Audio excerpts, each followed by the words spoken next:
Hi, I'm Helen, and in this video I'm going to be talking about the term intersectional feminism. I'm going to be explaining what it means, where it's come from, who first coined it, and why, if you're a feminist, you should be an intersectional one. If you've watched any of my videos before, you'll know that I always say at the beginning, I give a little introduction saying I talk about books on the topics of anti-racism, intersectional feminism and politics. And you may be wondering why I always use the term intersectional feminism and not just feminism. There's a reason for this, and I will explain later in this video. So let's firstly look at the definition of feminism and what it means, as it's one of the oldest movements in history. There are a number of definitions of feminism, such as the advocacy of women's rights on the basis of the equality of the sexes, the theory of the political, social and economic equality of the sexes, the belief that men and women should have equal rights and opportunities, and finally the doctrine advocating for the social, political and all other rights of women equal to those of men. Essentially, in a nutshell, it's about striving for gender equality and ending gender discrimination. You may have also heard of the waves of feminism. It kind of started off with the first wave, moved into the second, third, and we're now technically in the fourth wave. Now, I'm not going to go into great detail on the waves, that's a whole other video, but let's roll back to the end of the second wave and the beginning of the third wave, so late 80s and specifically 1989. Towards the end of the 80s, this saw the rise of the intersectional feminism, striving for a more inclusive liberation.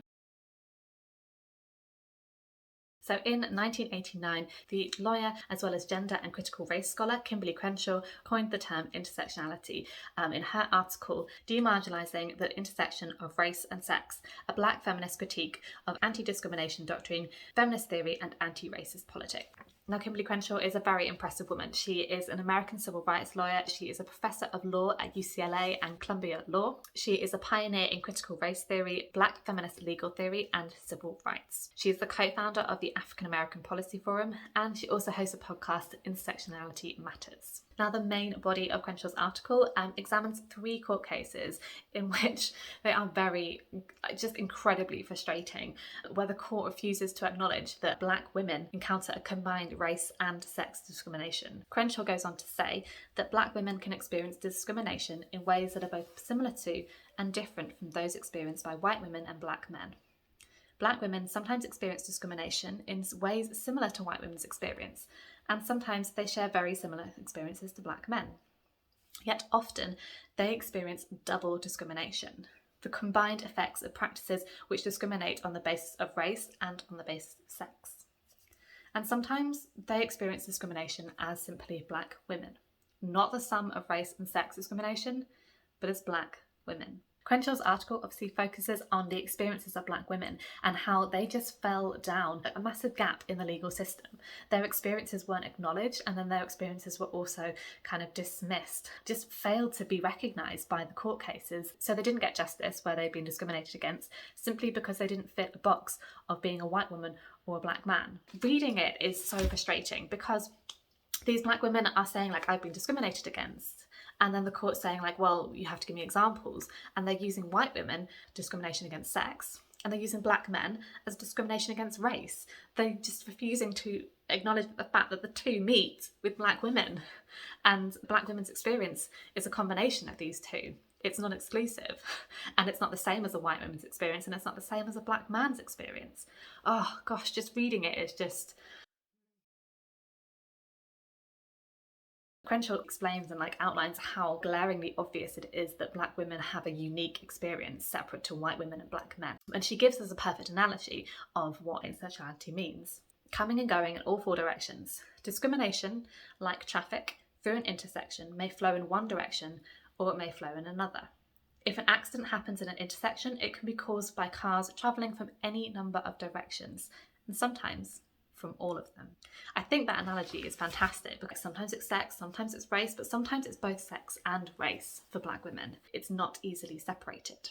But then, of course, intersectionality just does not stop there. Yes, you can have race and sex, but there are other protected characteristics that in the UK it is illegal to be discriminated against. This is outlined in the UK Equality Act in 2010.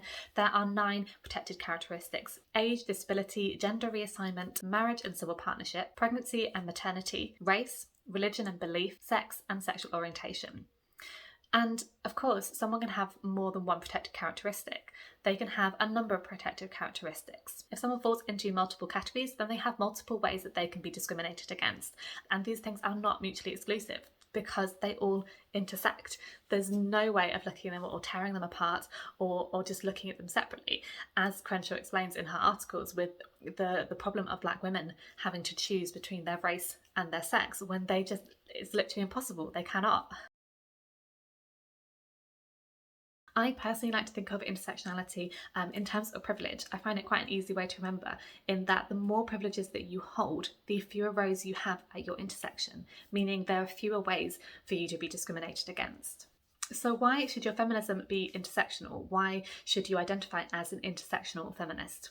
Intersectionality, for me, means that you prioritise the needs of others and for the collective benefit of all. It's because you recognise that not all women are equal, not all women fit the mould of a white middle-class woman.